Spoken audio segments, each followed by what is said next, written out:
You're listening to What It's Like with Luce, a podcast highlighting ordinary people doing extraordinary things.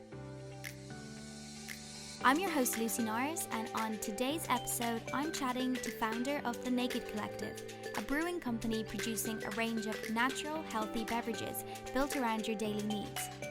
Leaving behind a successful corporate career in the drinks industry, this week's guest felt it was time to do things his own way and began building what would soon become Rye River Brewing Company. Discovering he no longer had a vested interest in producing alcoholic drinks, he sold up and set out to create a new carbon-neutral venture that centered around the philosophy to do no harm and do good where possible. Mixing up plants, vitamins and water, The Naked Collective found its home in Kildare and aims to enhance your body to suit every occasion, whether that be work, sleep, chill, play, or a much-needed immuno boost. Taking me through the journey from day one, here's what it's like to be Niall Phelan. Before we get stuck into the episode, I just wanted to say that if there is a drop in sound quality throughout, I'm very sorry, but in respect of social distancing during COVID-19, I've had to record episodes remotely. In this challenging time, we're all trying our best, so I really hope everyone is staying safe and that you enjoy the episode. I think it would be interesting to go all the way back to the very beginning of your career, and just to talk a little bit about what initially drew you to the brewing industry and then what made you want to develop your businesses around it. Yeah, that's a good question. So I started I went to college to study aerospace engineering, and I had a bit of an epiphany moment in that course where I realized that if I continued down that path, I was probably going to be responsible for killing a lot of people because I didn't care enough about what I was doing. A decision most of my friends thank me for regularly, by the way. So I'm not the type of person who should be designing safety systems and things like that, you know. So yeah, I did that. I came back and I was sort of, trying to find out what I would do next. And really I fell into a job in sales and marketing and consumer goods. It was never planned, which is normal. You know, I do go and help out in some secondary schools when people are sort of, doing career choices and things like that. And no one has ever said to me, by the way, I want to go into consumer goods. It's just not one of those career choices you make in secondary school. Branding and marketing the odd time, but never even at that, they're looking digital. So it was sort of something I fell into, and I was lucky. I started to work for a company called Richmond Marketing around the time Red Bull was just exploding. And so I got a lot of experience in there. And then I when I left there, I went into Nestle, which is where I'd say I got probably most of the core learnings in consumer goods, and also from a leadership perspective. I had some really good bosses in that organization. It was at a great time in the business where they just bought the Purina pet care family business. They were joining it together with their own pet care business. There was still a family sort of feel to it, and just some outstanding people. So I lived in London for that. Yeah, I got a really good ground there. I really enjoyed my time there. And that's really the only time that I've been out of beverages. So I went back into a business and we launched Peroni and Pilsner Carl in Ireland. So I came back to Ireland for that. And that's really where I started to get into, beverage and beer. So I was with Coors for 5 years, set up their Ireland business, consolidated the Scotland business, did a number of pieces of M&A, and then ended up doing a lot of work around craft beer strategy. So I got a lot of international experience there. I decided to leave there. I set up my own brewery, did that for 4 years, sold it at the end of 4 years. And since then I've been working on a beverage consultancy. So I've done big projects for companies like Brewdog internationally. And during that period, I've been really trying to get my current project live, which has just gone live. So that's been a journey and a half, and a great 3.5 years actually. And then just going back to there, you mentioned you set up your own brewery. Was that Rye River Brewing? Yeah. I thought there was a real opportunity to go out and put some consumer goods experience, some proper beverage experience into the world of craft beer and target consumers in the right way. It felt to me like there was a big gap in the market. Lots of beers being made for, craft beer aficionados, people who are a very small portion of the population, but an appetite from a wider part of the population to drink something that was, I don't know what the right word is for it, but less alienating maybe is a good word. So the idea behind Rye River was to create a craft beer brand that could appeal to a much wider consumer base, but could still, win awards and be an outstanding beer. And once I realized we could raise the capital for that, I made the decision pretty quickly.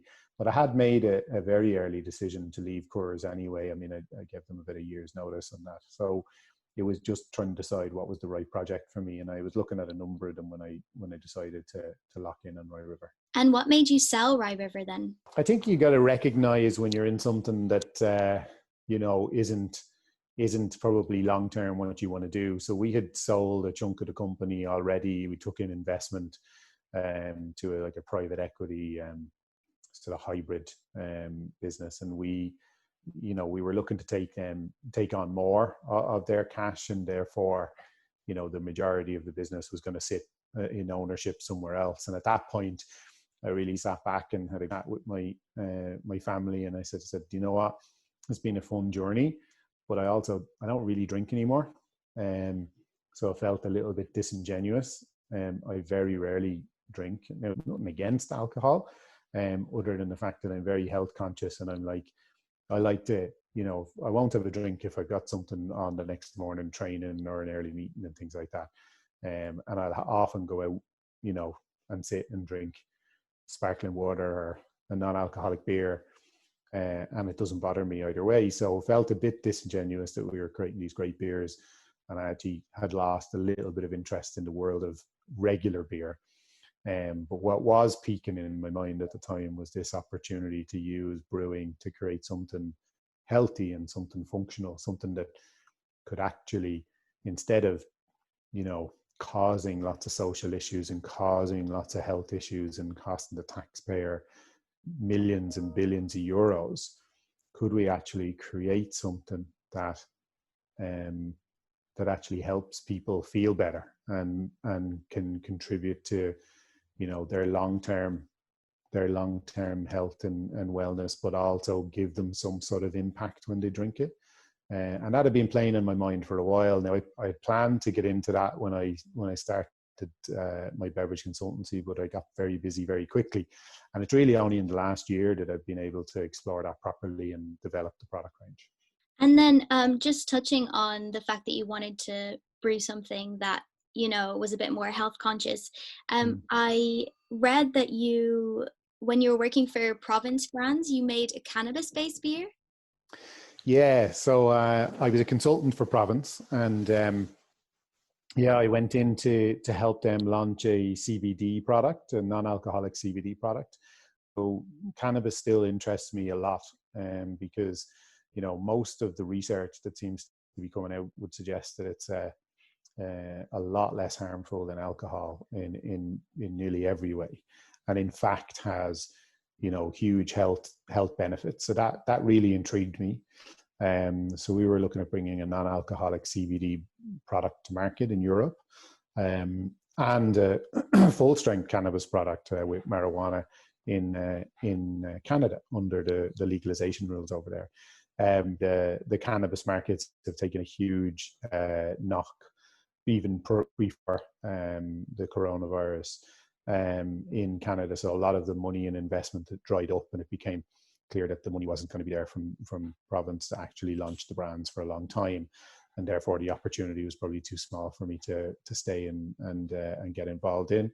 But yeah, I'd looked at cannabis, and I still think I'll come back around at some point in the future to do something in that space. But I think it needs to be normalized a lot more, and there needs to be a lot more research before I do that. Yeah, definitely. I'd say you probably came up against maybe some legal challenges as well when you were working on that, but it's definitely a very interesting market. And I know like in the beauty industry and stuff, they're looking at using it a lot more. So there's probably potential there for that. Yeah, I mean, there's already mergers and acquisitions going on between cannabis companies and health and beauty companies. So This Works, if you know that brand, which is a really premium brand in the UK, they were bought by a large cannabis business just over a year ago. And the intent is to put CBD and hemp into their products to help, because it has CBD in particular can have a very relaxing effect with the right dosage. I would guess that's what they're trying to play into. And This Works has built a very strong brand around sleep and relaxation. So, I think we will see more and more of that, but using CBD and hemp as a topical in health and beauty is very different to consuming it. I don't think the consumers, the regular people on the street really got their head around that. And it's almost at the, it feels a little bit like it's at the Mad Max stage of the industry. There's a lot of people putting a lot of terrible product out on the market without any real regulation or any real, adherence to quality standards. And that was something that I thought, well, you know what, I'd rather wait for the market to normalize before getting involved, because it feels like there could be a blow up here at some point. And then while you're waiting for that, you've been working on the Naked Collective. Am I right? Yeah. So that's been my focus pretty much solidly since late 2019. That's the one that sort of pulls me back a number of years into understanding what goes on in brewing and how that can benefit people if you don't have the alcohol. So yeah, we've spent a long time now researching the product and developing something that can deliver some real health and wellness benefits. So what we've done is modified the brewing process so that we create a brewed adult drink. It's a non-alcoholic drink, but it's full of naturally occurring complex vitamin B. So vitamin B2, B6, B9, B12, calcium, iron, selenium, silicon. Because they all occur naturally within the liquid, and the liquid is isotonic, you absorb a very high percentage of those vitamins and minerals, versus taking a tablet or drinking, maybe a vitamin water where they've just poured a powder into the water. You're going to absorb a very small amount of those vitamins and minerals in that state, because the body likes to take vitamins and minerals from naturally occurring sources. So we spent a long time developing that process to create a liquid that can deliver that. And then we add organic botanicals in as well. And it's really built around, consumer moments. So we have a chill product, for example. And the idea there is to help your body relax, but also help you clear your mind. So we use some botanicals in there, but it's all clean ingredients. We got, 7 or 8 ingredients in every product. It's all, the idea is we really want, your 8-year-old daughter to be able to read the back of the label and understand it. So that's one of the sort of litmus tests we use. How clean are the products we're using? Can we trace them? Is there, what's the carbon impact of what we're using? Is it sustainable? And really trying to build something that can make a difference to people. And also, if you're going out and you don't want to drink alcohol, and your choice is a Coca-Cola or a mineral water, well, you're not really feeling anything from those products. But we get regular feedback from people who drink our chill product that they can feel it within 10 minutes. There's a visible impact on them. So we've chill, work, sleep, play, and our new product, Immuno Boost, which is a piece of technology we've been working on to try and help support the immune system, and help build up some immune strength over time by drinking the product every day. So we've decided to include that in all our products, including our non-alcoholic beers, as a standard. And you also say you're a carbon neutral company. Yeah, look, I did a number of years ago, I did a postgrad in business and sustainability. And the reason I chose sustainability was, I have 2 daughters, and I was looking at the world and going, there's something fundamentally wrong here with how we approach consumer goods, and I can do something about this. So when we went about the company, Katrina and I had the same sort of value sets. So one of them was, we don't want to do something that creates harm and adds to the problems that the planet already has. So how do we tackle that? So one, we can make every choice through the lens of, well, if I was looking back in this in 50 years, would I still believe it's the right decision? All right. So we try and view everything through that lens. And then if I can't find something that gives me a carbon neutral footprint, then I'm going to buy sustainable carbon offsets to balance that off. So we're going to work with an Irish charity who provides stoves and training to families in Africa to help them, and that prevents them from cutting down trees for firewood and lots of other stuff. But they're a really good organization, so we work with them to offset any emissions we do create. But the only reason we can work with them is because we have a commitment to get our carbon footprint down as low as possible. So yeah, we try and view everything through that, right down to, we were in our offices where we've just been refurbishing an old barn, and we were trying to decide how to finish the floors and things like that. And I was like, well, don't want to use wood unnecessarily. We don't want to use, let's not go crazy on lots of extra stuff that's not required. How do we keep it as rustic as possible and make it a really functional space that people enjoy being in? So, but we don't want to use materials just for the sake of using materials. And that probably speaks a lot to the philosophy of the business. Do you have an end goal for this company, or what's the plan? We don't really, other than, we've got a number of products that we are developing in the background to bring to market as well. And a number of pieces to help us improve our overall sustainability sort of package.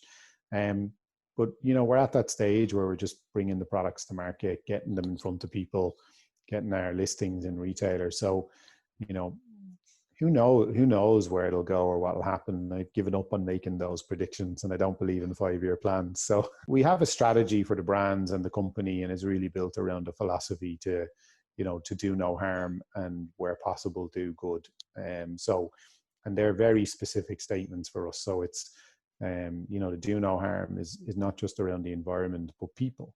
It's very easy to treat people badly in a company, and I've seen that happen a lot in businesses I've worked in, and we really want to treat people the right way, and to do good where possible is just to go above and beyond what people expect. To give back. So don't be greedy about your profitability. Don't be greedy about things. And so I think for now, what we want to do is just create an amazing company to work in. Because if we're open and transparent, and,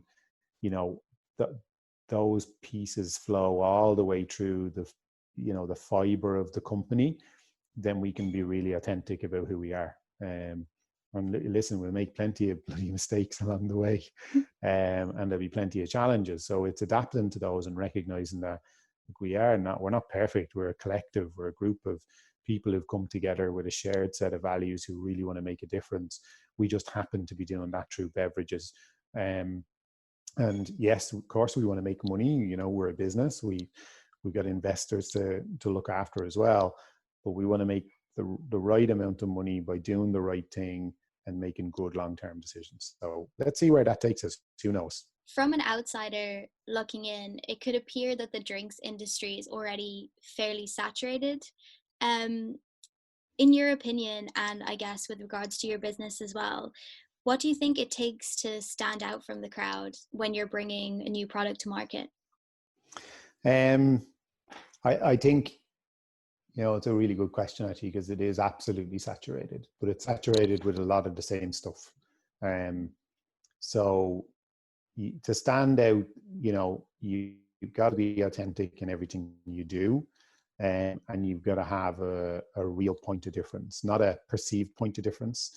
One of the reasons I don't like working in big corporates, big multinationals, is that great ideas tend to turn into sort of okay ideas by the time they go through all of the red tape and the different levels of approval and all that sort of stuff. So, being a small company, you can really take risks and be a bit bold and a bit out there when you launch your brands. And we try and be authentic. So we do take a hit on our profitability because we put much higher levels of organic botanicals in our product than a lot of other brands out there. It's very difficult to make our product. I think you've got to be authentic in everything you do, and you got to set out your principles and not compromise them for another euro of profitability. And if you can do that, then that gives you at least a foundation to go into the market. And then it becomes about the brand. You've got to create an outstanding brand on the shelf. So, you'll find that a lot of new product launches in beverages maybe look and feel the same, and they're launched within months of each other. And a lot consumers can often think that's companies copying each other, and sometimes it is. But it's also because a lot of the agencies tend to follow the same trends and predict the same trends, and therefore you end up with very similar products.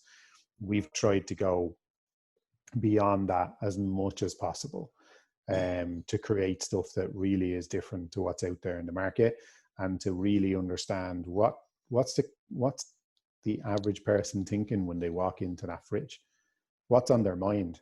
Because they're not walking up to the fridge going, I must get a Red Bull, or I must get a juice, or I must get maybe water because they're dehydrated. But generally they're going in thinking, I'm dehydrated, and they're looking for a solution, or I'm stressed out, or, I've had a really, really tough night and a tough day, and I need something to keep me focused because I've got an important meeting this afternoon. And if you get into that level of understanding with the consumer and you can build your brand around it, then, that's how you can stand out on shelf. And you need to be very, very disruptive in your marketing.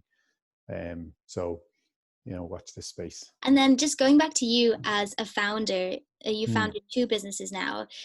Is there anything, I'm sure there was lots, but is there any big significant thing along both of those paths that you found particularly challenging? Yeah, look, it can be, you got to be built a certain way for that. So being a founder can be quite a lonely place to be. And if you're not, resilient and strong, that can be tough. So I think, I was lucky. I mean, I didn't mention I was a founder of a business very early in my 20s as well, that didn't go particularly well. And I learned a lot from that. And what I have learned is that you've got to build an outstanding team around you. So I often meet founders and mentor companies, and they'll talk to me, but they can't afford to bring in a great financial person, or they can't afford to bring in a really good sales director who has all the experience. And I would look at that the opposite way. You can't afford not to. Having an outstanding financial person by your side, and I have an outstanding financial person by my side in Katrina as my co-founder, is just amazing. It just, that piece of the business is going to be in amazing shape, and bringing on a fantastic sales director who's got the experience. So I think, it can be a lonely place, but if you build skills around you and bring in people who are better at stuff than you are, then it ends up being not such a lonely place, because actually you've got outstanding people around you who aren't afraid to say, Niall, you're being a bit of a gobshite. You need to look at it this way. And you just end up with a much, much better business, and, egos disappear and all that sort of stuff. So yeah, I think that's been my key learning, and particularly going into this business, I wanted to have just an outstanding team, and in particular try to bring people in who I think are better than me at most things, because I'm just a founder and facilitator. For you personally, do you think that there's a secret to success? And then if so, what is it? Yeah, I do. But I think, each person has their own, but in my mind, I have a few rules that I stick by. I think, to have a fit mind, you need to be physically fit, and you need to take care of yourself. So I train a lot. I really focus on food and wellness. I try and listen a lot to other cultures, other points of view. So I do a lot of travel, and I think trying to read as much as possible, but not shitty business books who are trying to solve all your problems in 30 pages. So I tend to read history, because the world is cyclical, right? And for the last couple of years, I've been focused very heavily on the American Revolution, which can tell you a lot about the Western world and cultures and democracy and how people think.